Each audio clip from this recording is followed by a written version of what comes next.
Hello guys, this is your host Trenchy, back again to bring you another video, and this time we are doing my top 100 horror films of all time, sections 89 through 80. I thank you for the positive feedback on the last one I did, on the series of videos I have put out since. I've been working really hard on these videos. I want to do something really special for October. I've never done anything even close to this before.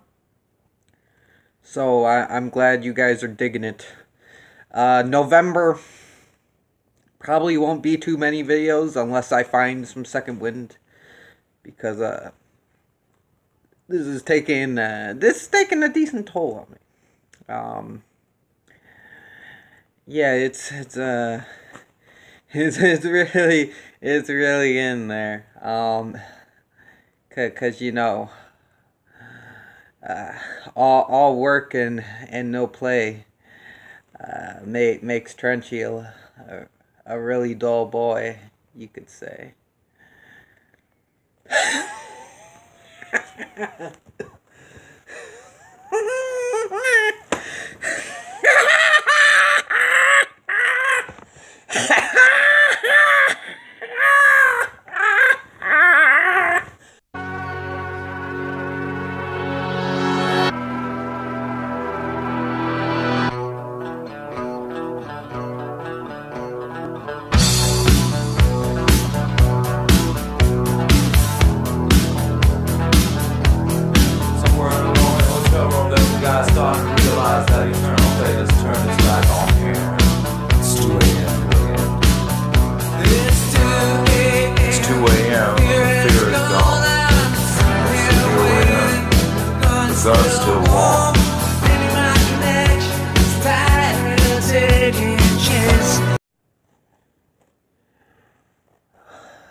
Sorry about that. Thank God the honorable mentions came up. I don't know what I got a hold of me there. That's embarrassing, man. I should probably edit that out. Hopefully I can edit that out. You know, that was seriously embarrassing. But yeah, man, let's get to the shit you came to see. You know. You want my list of 89 through 80. Again, these are my picks. If there's something you love and it doesn't end up making the list, you know, that's fine. Doesn't make anything inferior at all. It's just personal picks. And if you think, and you can spread your opinion too. If you think something's too low, let me know and I'll explain why it's there. You know, why I don't like it as much as other people, or why something's so high. And you know, we can talk, we can debate. That's normal. Just if there's no maliciousness behind it, we can debate it and shit. But yeah, let's get to the shit you came to see. Let's get to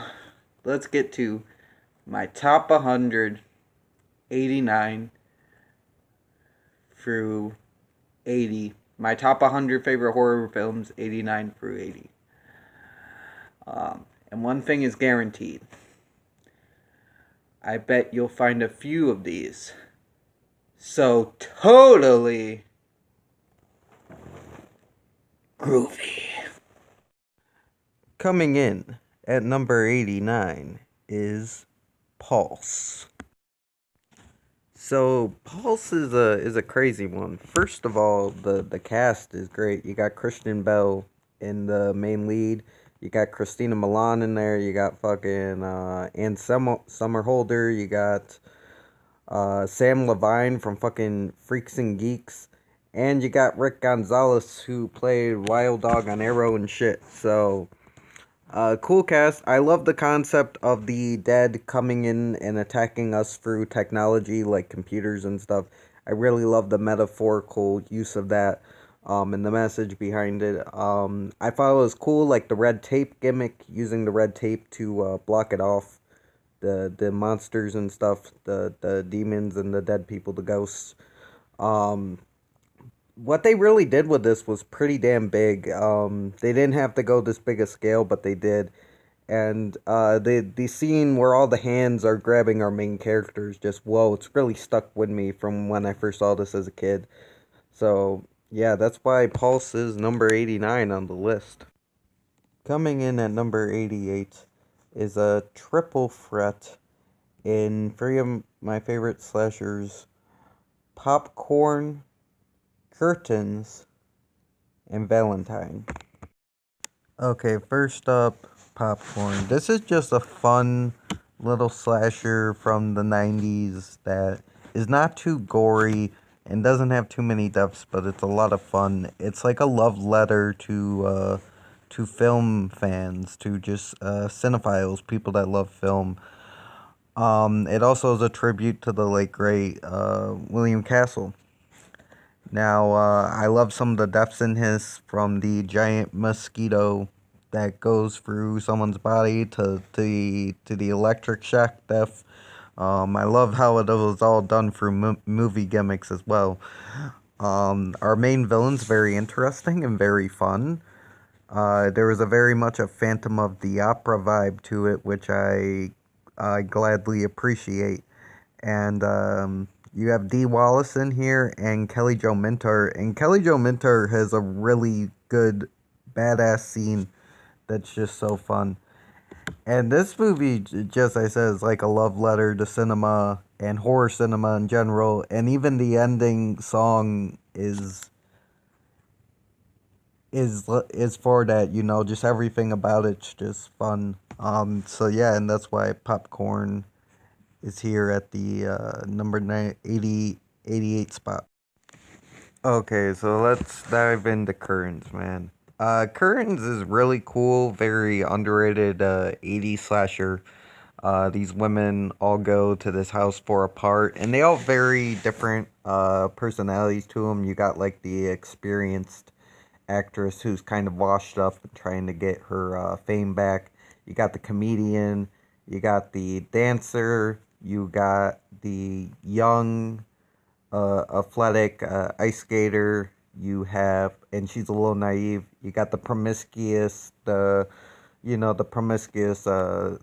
singer, musician. Even though that's never really touched upon in the film, but they say she's a musician. And then you have the one with a score to schedule. There's a lot of cool aspects to this. I love the mask. I love the ice skating chase scene. The kills are great. Especially I like when she catches when she kills the ice skater, the killer. There's actually two killers in this, which is pretty cool, and they both have different motives. It's not like Scream; they're not working together. The dude that's running the thing is kind of very Vincent Price-ish. He reminds me of a Vincent Price character, just a little bit more unlikable, but that's probably because Vincent Price isn't playing him. Um, all in all, I really like this one. It shows like the downfalls of acting and what they have to face a lot for female actors, especially. And I thought it was a pretty good 80s slasher. So yeah, that's why Curtains is here at the 98 spot. And last but not least is Valentine. I love Valentine even more than My Bloody Valentine, which either version, I know that's gonna upset some people, but just my personal taste. I really like the mask in this. The mask is awesome. Very memorable and very iconic. Jeremy Melton's backstory is very tragic, and we can see kind of why he does what he does. Great cast here: Denise Richards, David Boreanaz from like Buffy and shit, and Angel and Bones, and then we have Jessica Caulfield, Katherine Heigl. Just great cast. I love the kills. This Denise Richards kill is my favorite. Just very aesthetically pleasing and beautiful. And the scene And the kill where the girl is shot with the arrow and falls into the trash can is great as well. And you can't not talk about this movie without mentioning the iconic maggot scene, which is just so funny and just so great and acted very well. All in all, Valentine is a great slasher, and it's one of my favorites, and that's why it's here at number 88 with curtains and popcorn. Coming in at number 87 is The Frighteners.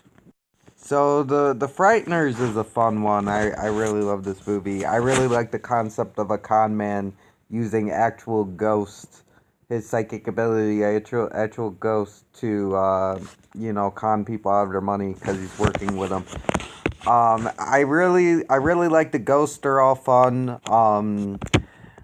And you also have fucking Jake Busey, Dee Wallace, and Jeffrey Combs all playing psychopaths in this movie. So that should be a must watch just for that.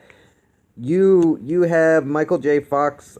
He plays kind of an asshole in this one. A very likable asshole, but there's still moments where you're like, what the fuck, man? But then you always go back to sympathize with him.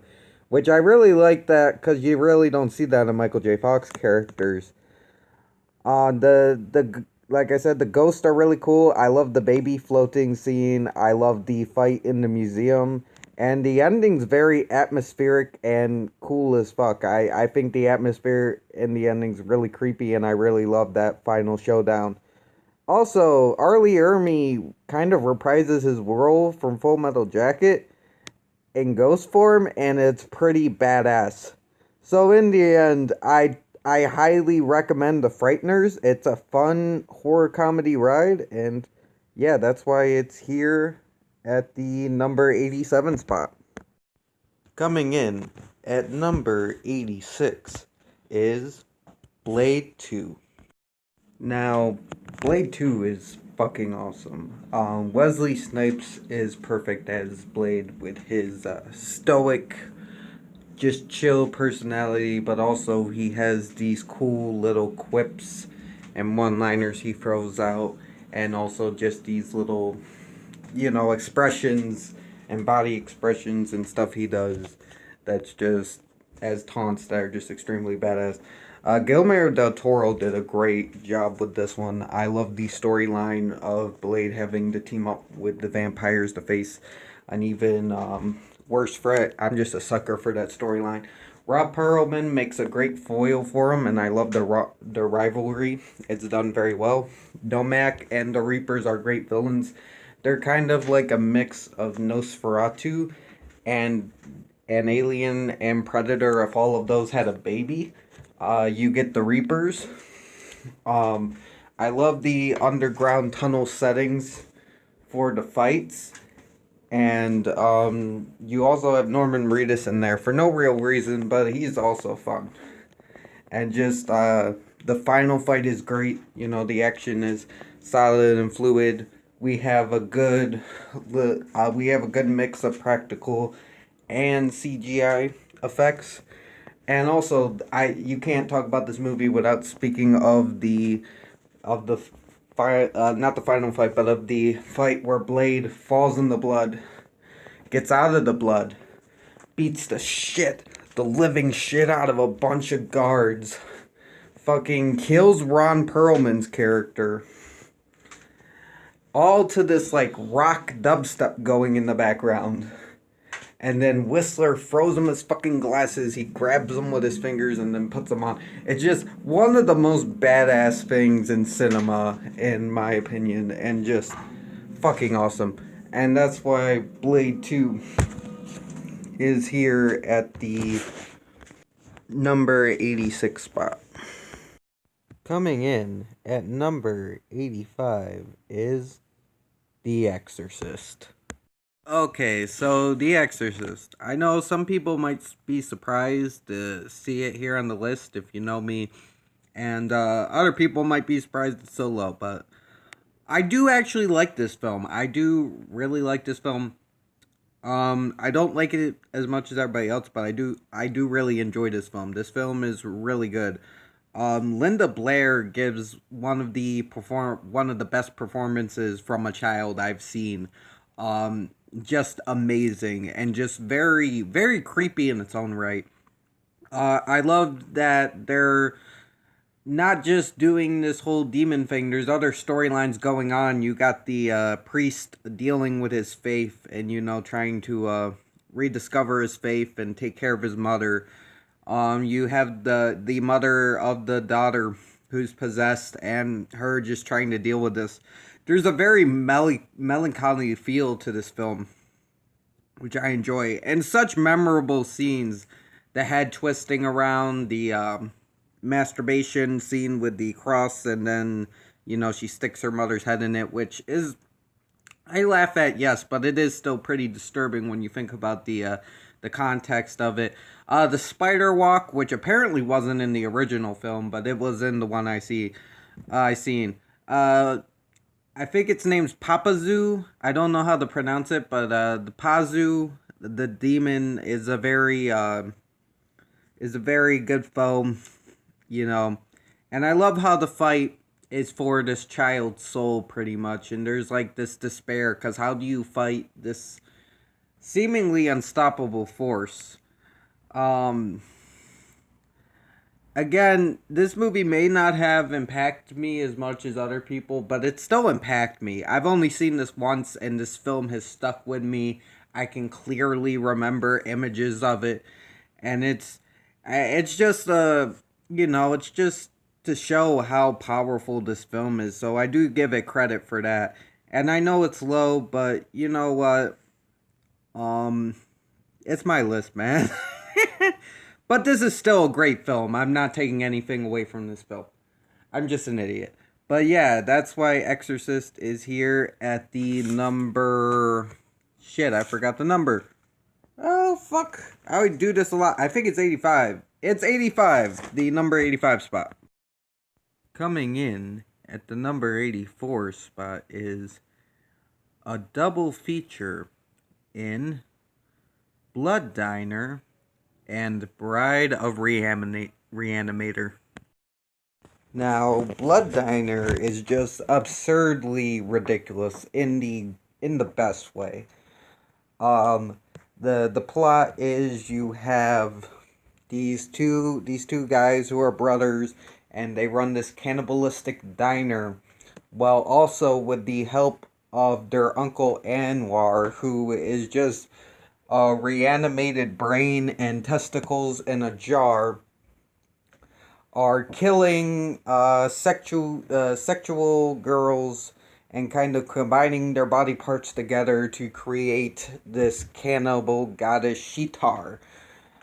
Like I said, just crazy stuff. There is just some weird ass shit in the movie, from a wrestler called Little Jimmy Hitler, or Little Johnny Hitler, I forget if it was Jimmy or Johnny, to the hilarious Mambo scene where one of the dudes keeps hitting this fat dude with a car while playing Mambo, and he just won't fucking die.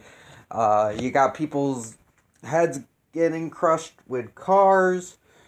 Just some crazy shit. I would like to thank Bad Good Flicks for using clips for the review on the movie.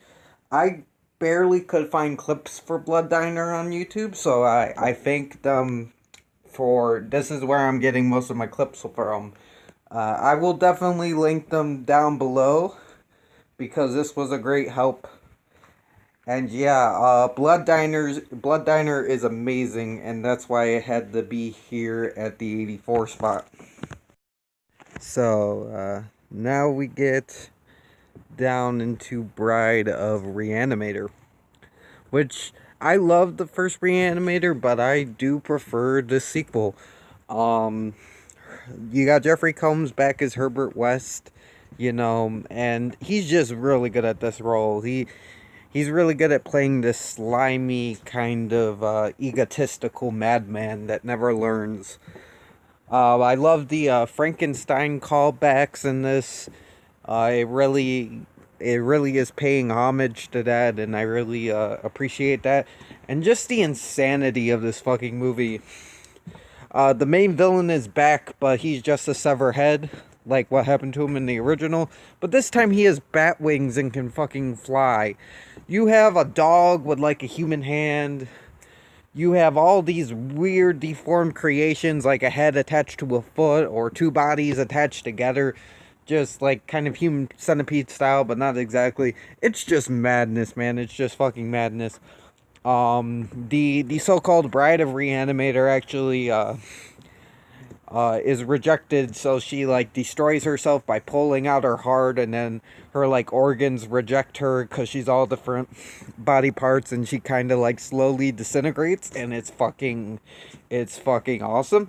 Just the end of this movie is just crazy as shit, man. Just a crazy ass fun wild ride. I love this fucking movie, man, just with the gore, the craziness, and just the well-made story of it as well. I love Herbert West's speech of how he made her and how he's kind of a god and shit. It's just such a good movie, and that's why Bride of Reanimator joins Blood Diner at the number 84 spot. Coming in at number 83 is Frankenstein. Ah, yes, Frankenstein, man. I know this is going to be a lot higher on some other lists as well, and I do love this movie. Excuse me, but it is one of my least favorites of the Universal monsters besides the Mummy. But I still really like it. Boris Karloff gives a great performance as Frankenstein's monster. He's able to deliver this kind of child stuck in a man's body, grown man's body performance, while also kind of mixing that in with a scared animal. It's really well done. The sets are amazing, you know, it's those old time Hollywood sets, and they're just great to see.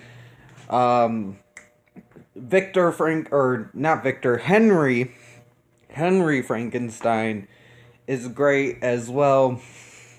Him and Fritz have really set up the archetype for many characters to come in many different films, one of them being Reanimator, which we just talked about. That It's Alive scene is just very well acted and very memorable. The scene where he throws the little girl in the lake, just another one, you know, that really hits your emotions because it's kind of tragic. This stuff should have never happened, and then you see the father carrying around the daughter later on in the movie, and it's just so dark and tragic. You have Fritz torturing the creature and then getting hanged by him. That's another one. That's another great death that's done very well. And of course, the ending in the windmill is just you know, it's iconic and very memorable. All in all, just a great movie that has inspired many films that came after, and it's just an awesome movie, man. Very well done, and that's why Frankenstein is here at the number 83 spot. Coming in at number 82 is a double feature in Ghoulies 3, Ghoulies Go to College, and Tremors 2 Aftershocks. So Ghoulies 3, Ghoulies Go to College is a fun one. You have a great cast here in Ava LaRue, Kevin McCarthy, Matthew Lillard, Jason Scott Lee, Hope Marie Carlton, just great cast. There's a lot of fun scenes in this one, from a cop who gets electrocuted in a golf cart, to the chick played by Hope Marie Carlton. She's killed in the shower by by the via toilet plunger. It's really fun. I love how the ghoulies are just acting like college students and just running around drinking beer and watching women do strip tease and just all this fun stuff. The dialogue's fun and the characters are fun, and this is just a fun movie.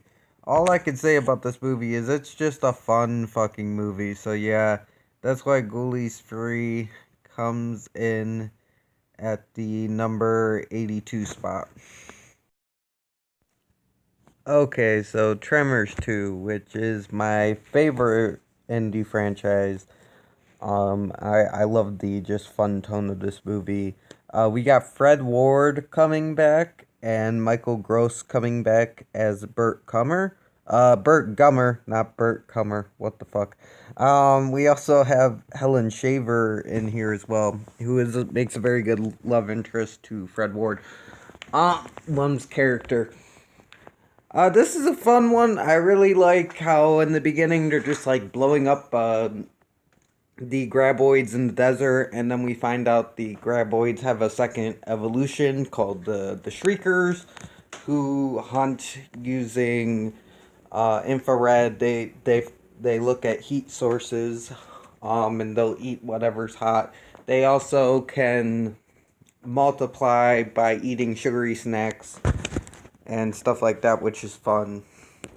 Again, I love the comedy of the movie. I love it when they trap the Shriekers in this little shed, but then they find out it's like everything they need to reproduce is in there, and there'll be like thousands of them. I love the part where the car is being dragged by the graboids. This is just a really, really fun movie. The ending is awesome. I love how they find a way to defeat them. And the characters are just fun and likable. It's just a really good monster movie. And that's why Tremors 2 is here at the number 82 spot. Coming in at number 81 is Home for the Holidays. Okay, so Home for the Holidays is a 70s TV, made for TV proto slasher that takes place during Christmas and stuff, during the holidays.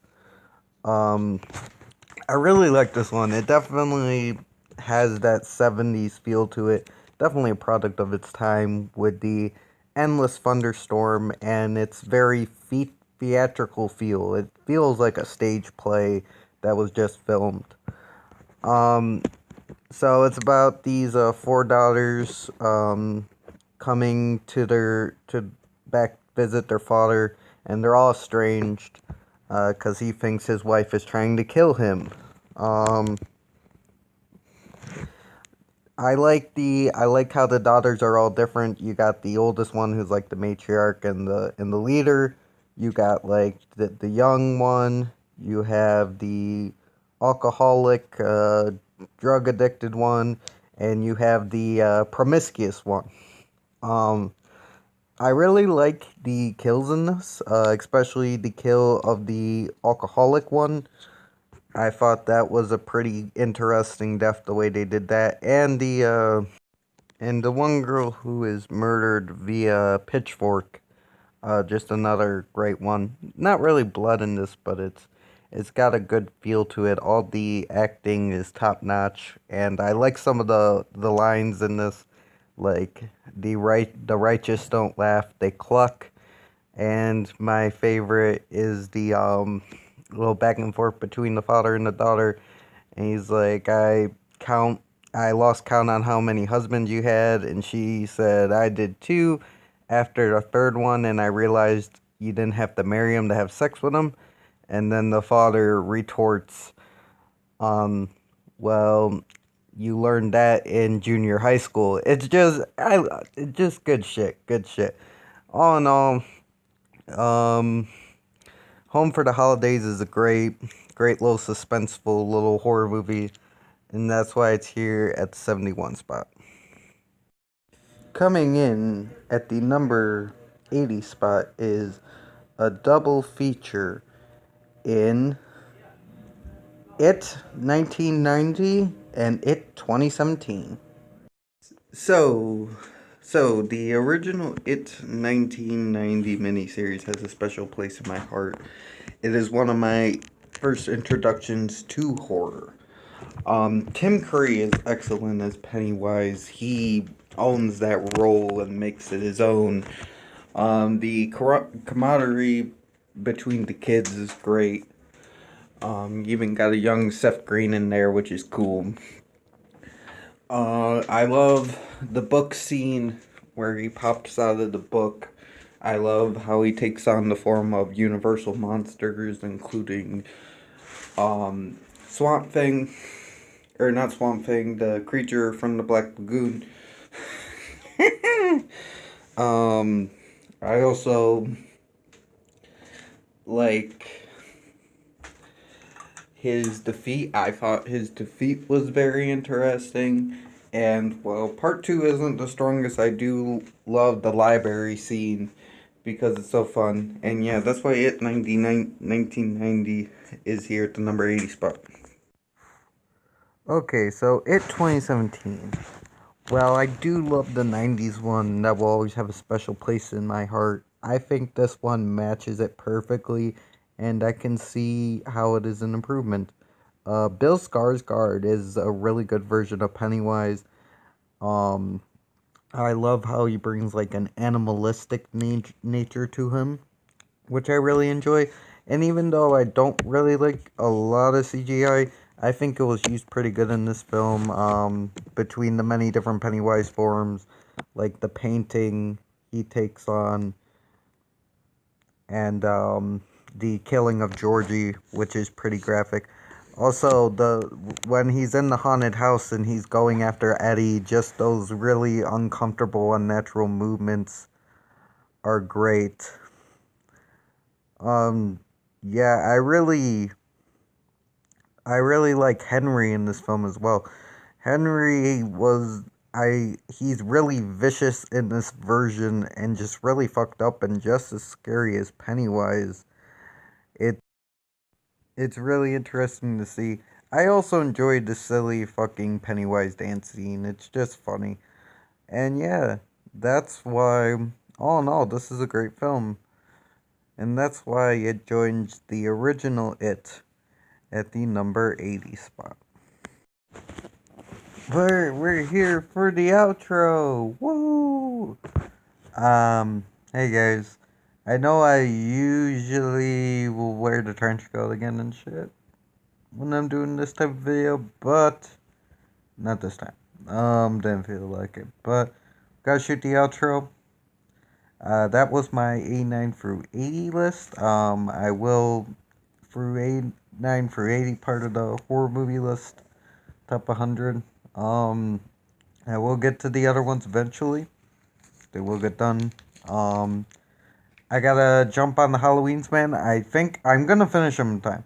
Halloween 6, both theatrical producer cut, H2O, Resurrection, the two zombies, and 2018. That's all I gotta do. Easy shit. And the ranking. I can get that done by Halloween if I work my ass off. Also, gotta throw in there, I am doing a stream on tomorrow, or today, depending on when this comes out, Sunday, 6 p.m. Eastern Time, with my friends, The Trash Picture Show, Mark's Monsters and Madmen, Munster Deacon, Ethel Cross, and my special guest of the hour, Light and Love 73, or 72, something like that. Light and Love. This is for her. She's new to the horror community and she wants to make a channel. And I want to help her out by introducing her to my wonderful friends and just having a good time and partying out. You know. Also, Wednesday, I will be, and I'll make a separate video on this, I'll be a special guest on Night Watch Zone's channel, and we will be talking horror sequels at 8 p.m. Eastern time, I think. I'm gonna have to talk to him about that. I'll keep an eye out for it. He's got my email and shit. But yeah,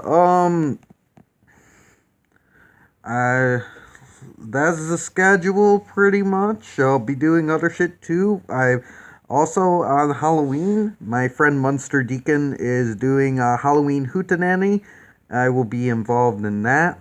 It's gonna be like a streaming party. We're gonna be doing a bunch of streams and shit. It's gonna be a good time. So yeah. Fuck yeah, keep it spooky.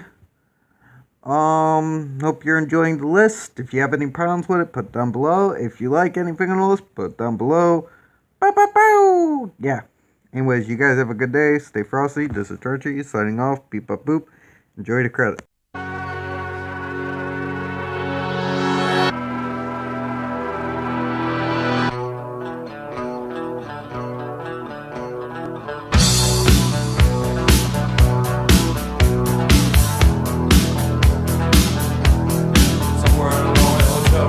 I started to realize that eternal fate has turned its back on here. It's 2 a.m.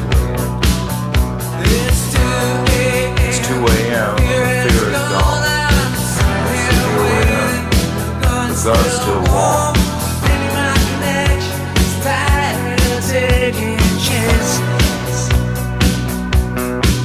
Yeah, there's a storm on the loose.